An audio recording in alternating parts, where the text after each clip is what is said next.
धन्यवाद धन्यवाद रसिका. खरं तर असं सगळं वेगळेपणाकडे बोलतो. कार्यक्रमात नक्कीच काहीतरी वेगळेपण हवं असतं. कारण की या दगदगीच्या जीवनात आपण कुठेतरी आपला हा माणूस हास्य विसरलेला असतो. कदाचित महाराष्ट्रात अजून एक प्रश्न येऊ नये की हसणं म्हणजे काय, लोकांना ते विसरून जातील. म्हणून एक छोटासा प्रयत्न करतो तुम्हाला सर्वांना हसवण्याचा. ते म्हणजे या महाराष्ट्रात कोणती वस्तू फेमस होऊ न हो, या महाराष्ट्रात एक वस्तू आली आणि फेमस झाली, ते म्हणजे आपल्या रोजच्या वापरातला मोबाईल. वापरता ना सगळेजण? एवढ्या जणांकडेच आहे, बाकीच्यांकडे नाही. वापरलाय का? खिशात ठेवा, नाही तर त्याला पण थंडी वाजायची. तर हा मोबाईल प्रत्येक जण वापरत असतो आणि मोबाईलच्या वेळापासून काय लहान मुलगा पण काय वाचलेलं नाही. आताच बघितलं मी, ते बाहेर असंच फिरायला, सकाळी काही आम्हाला काही काम नाही, सकाळी लेट उठलो, मस्त झोप काढून बाहेर फिरायला गेलो. असंच फिरायचं म्हणून शाळा सुटलेली नुकतीच, शाळेचं नाव नाही माझ्या लक्षात, पण तो मुलगा आपल्या बॅगेतून शाळा सुटल्यावर आपला हेडफोन काढले आणि रस्त्याने जोर जोरात गाणी बोंबलत चाललाय. आणि मेल्याच्या तोंडावर गाणं काय, लागले प्रेमाचे. हे गाणं आल्यापासून शोधतो ही प्रेमा कोण आहे, पण अजिबात काय सापडली नाही. आणि तुम्हाला सांगतो मोबाईलचा वेळ एवढा आहे. आता मोबाईलचा खरा फायदा असा, आता आपण नारकोलीमध्ये होतं, मंडणगडात आहोत, आपल्या मुंबई साईडला आता काय आपलं काम असेल आपण एका फोनवर पटकन आपलं काम करू शकतो. पण तुम्हाला सांगतो मोबाईलचा खरा फायदा झालाय तो म्हणजे गर्लफ्रेंड आणि बॉयफ्रेंडला. गेले 24 तास फोनवर बोलतात. एवढं काय बोलतात यांनाच माहिती. आणि ह्यांच्यासाठी ते मोबाईल कंपनीवाले आपला दरवाजा उघडा करून बसले. 32 का रिचार्ज मारो, नाईट कॉलिंग फ्री. आता रात्रीचं माणसं झोपणार का फोनवर बोलणार. असंच पण ही लोक 2-2, 4-4 वाजेपर्यंत फोनवर बोलतात. मुंबई साईडला पण असं चालू असतं, 2-2, 4-4 वाजेपर्यंत मुली फोनवर बोलतात. तर कल्पना करा, बोलायचं वाटतं तू एकच शिटी वाजली म्हणून वाटलं मला. खरं तर 2-2, 4-4 वाजेपर्यंत लोक फोनवर बोलतात. तर कल्पना करा की विचार करा की मुलगी आपल्या घरी झोपले, उजव्या बाजूला तिच्या आई, डाव्या बाजूला तिचे वडील झोपले. अशा तर रात्री 2च्या दरम्यान तिच्या बॉयफ्रेंडचा, प्रियकराचा फोन आला. तिच्या फोनवर बोलताना आवाज कसा असेल बघा. आवाज आवडला तर नक्कीच तुमच्या टाळ्या सुद्धा त्याबाबत वाजू द्यात. रात्रीच्या 2:30 वाजलेले. पहिल्या रिंग मध्ये फोन उचलला गेला. ती आपल्या मुलगी घरी झोपले, उजव्या बाजूला तिच्या आई, डाव्या बाजूला तिचे वडील आहेत. पहिल्या रिंग मध्ये फोन उचलला गेला, तिथून आवाज आला, हॅलो, हा बोल. तिथून त्या मुलीचा आवाज कसा येतो बघा. काय ग तुझ्या आवाजाला काय झालं. काय ग तो टकल्या कुठे टकल्या. काय ग आज बाई करून येताना त्याने आपल्याला बघितलं काय, बोललं की नाही. पप्पा बोलले. अरे काय बोलले. पप्पा बोलले. अरे काय बोलले. पप्पा बोलले रिक्षाला घेतलेले पैसे परत दे. कलाकारांचा राजमाना कलाकारांचा राज्य असतं. खरं तर तुम्हा कलाकारांचा राजमाना कलाकारांचं राज्य असतं. शेवटी तुम्हाला सर्वांना हसवणं हे मग कलावंताचं भाग्य असतं, कलावंताचं भाग्य असतं. आणि असंच आपल्या नृत्यातून, आपल्या अदाकारीतून आपल्याला हसवण्यासाठी या रंगमंचावर आमंत्रित करतोय. असाच आमचा हा लाडाचा कला म्हणतो. खरं तर आज होळी महोत्सवाला गेल्या काही दिवसात भरपूर काही आपल्या गावात होत आहे, नमुना पाहायला मिळत आहे. मी प्रथम क्षणी असं काही पाहतोय तर प्रथम क्षणी स्वतःसाठी जरा जोरदार टाळ्या होऊन जातात. असा उत्सव सादर करणं म्हणजे खरं तर याची प्रथा पूर्वीकाळ चालत आलेली असते. पण आजही या कलियुगात अशा काही प्रथा अजूनही जोपासणं म्हणजे खरं तर त्याला भरपूर मोलाचं स्थान मिळालं. हेच खरं तर महत्वाचं. आणि याच कारणाने माझ्या एका मुंबईच्या मित्राला इथे बोलवलेलं, पण मला नेहमीच उशिरा येतो, कधी टायमावर येणार नाही. बघू त्याला एकदा आवाज देऊन आलाय का. हे शिरप्या झाडावर बसलाय समोर. गाणं लावा, गाणं लावा तरी ये. समोर बसलाय कुठे माईकवर बोलतोय बघा. आजूबाजूला आपला बसला असेल जरा बघा. शिरप्याचा आवाज बसलाय महाराष्ट्राचा लाडका विरुद्ध संशय धरणीकार.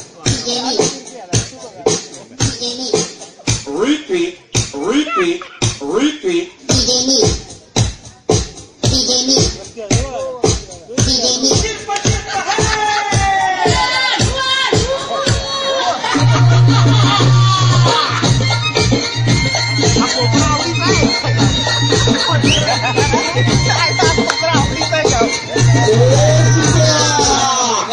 घोंगडे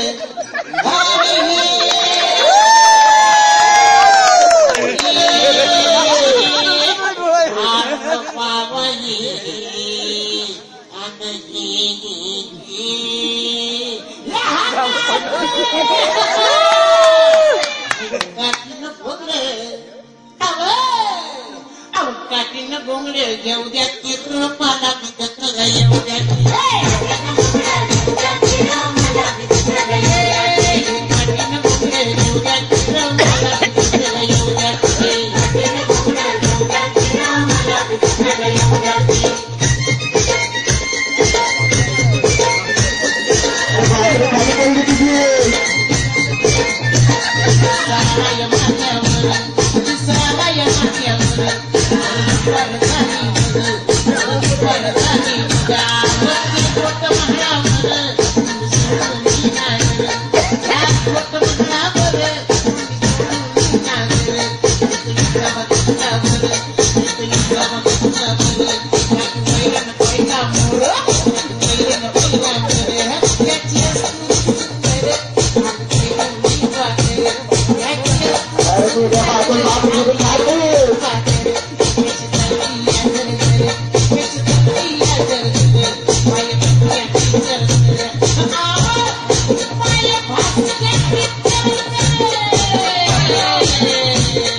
अब कांदा न भाकर खाऊ द्या किर मला बिदत्र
डान्स यांनी करायचा उचलायचा आयुष्यभर उचलायचंच असो. तर रसिक वर्णन होतं कार्यक्रमातल्या या पुढच्या गीताकडे. तर जरा या महाराष्ट्राचा लाडका देखणा अशा रूपाकडे म्हणजे अर्थातच महाराष्ट्राच्या लाडक्या लावणीकडे. आणि अशीच ही लावणी होती अहो नृत्याची लेणी आणि शृंगाराची लेणी, नृत्याची लेणी आणि शृंगाराची लेणी, त्यातून जन्माला आली सुंदर अशी लावणी. आणि अशीच ती लावणी आपल्या समोर घेऊन येतं. आणि खरं का ती यांना लावणी होती अशी म्हणते की मला प्रीतीच्या झुल्यात झुलवा. आणि हे तर सांगण्यासाठी या रंगमाच्या आमंत्रित करतो. त्याला अरे शिलाड बी लावणी भाग्यशाली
मला कीर्तीच्या झुल्यात झुलवा राय कीर्तीच्या झुल्यात झुलवा आणि विश्वाचा गुलकंद झुलवा मला कीर्तीच्या झुल्यात झुलवा आणि विश्वाचा गुलकंद झुलवा तिला विश्वाचा गुलकंद झुलवा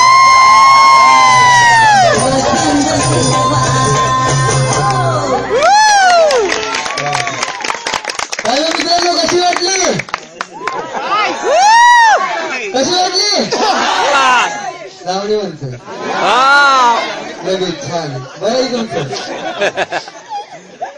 असंच प्रत्येक जण आता तरुण मित्र बोलला तरुण पोरगा बोलला की चालता बोलता प्रेमात बरोबर ना काही जण अशी असतात हो बोलू नका किती आलो तर लई माग पडत 10 दिवसात मंडळ मॅडम बघितलं तो माझा नाही रितेश देशमुखचा पिक्चर आहे प्रत्येक जण प्रेम करतो खरं तर परंतु आज जो माझा लाडका मित्र प्रेम करतो त्याला माझं नक्कीच सांगणंय अरे मग तुम्हाला बेवफाचे नाव केले अरे मग तुम्हाला बेवफाचे नाव केले अरे दोघे जण मिले की तेरे कफन केले मग तुम्हारा बेवफाचे नाव केले अरे दोघे जण मिले की तेरे कफन के लिए मरना तुम्हारा अपने वतन के लिए फिर देगा लाखों से ने अपना दुपट्टा फाड़ देगी तेरे कफन के लिए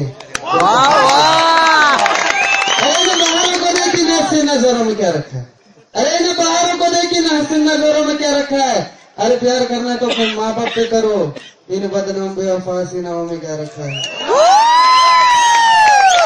आता वाजवत आहे घरी 2 महिने जेवायची वांदे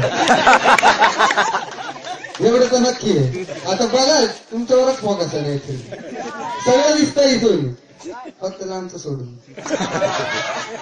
कसं शिकव होणार आता एक भजनाची फरमाईश आमच्यापर्यंत आलेली की राव एक भजन झालं पाहिजे भजन नक्की कोणतं घ्यायचं तरी एक भजन आम्ही निवडलंय नक्की तुम्हाला आवडेल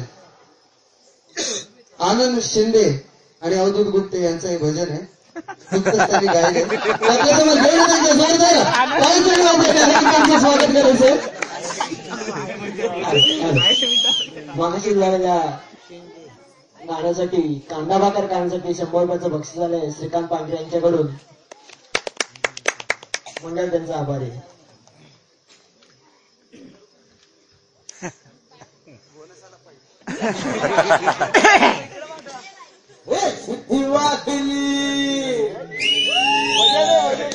मेला ती शिकून नाही कशी ती शिकती सुट्टी वाजली गाडी सुटली शिट्टी वाजली गाडी सुटली शिट्टी वाजली गाडी सुटली आणि पदर गेला न भर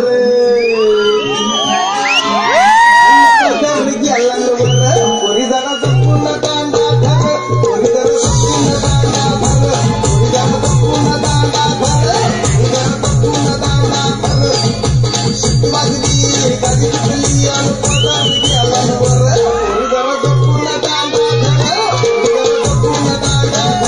कोणी जरा जपून कांदा भर कोणी जरा जपून कांदा भर कोणी जरा जपून कांदा भर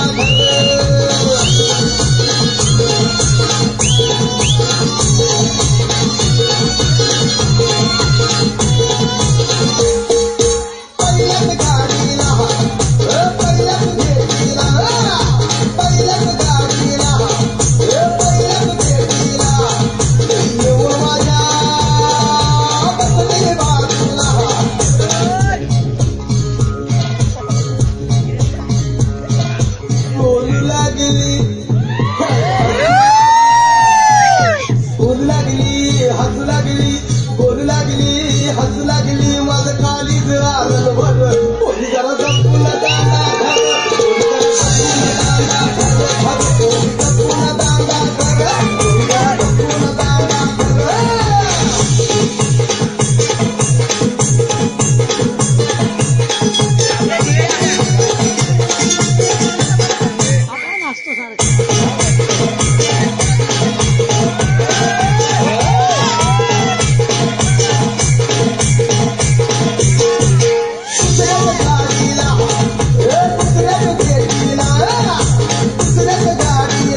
लागली खेटू लागली रेटू लागली खेटू लागली माझ्या हृदयात धडधडताना पोरी जरा जपून दांडा धर पोरी जरा जपून दांडा धर पोरी जरा जपून दांडा धर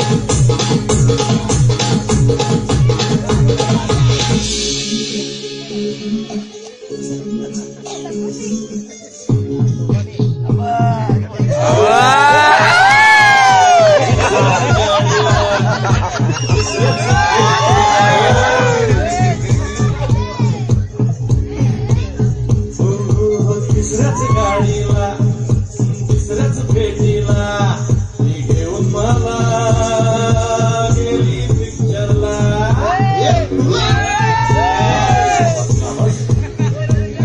ती घेऊन याला गेली पिक्चरला हो लागली माझा टाकत फिरे जरा संपूर्ण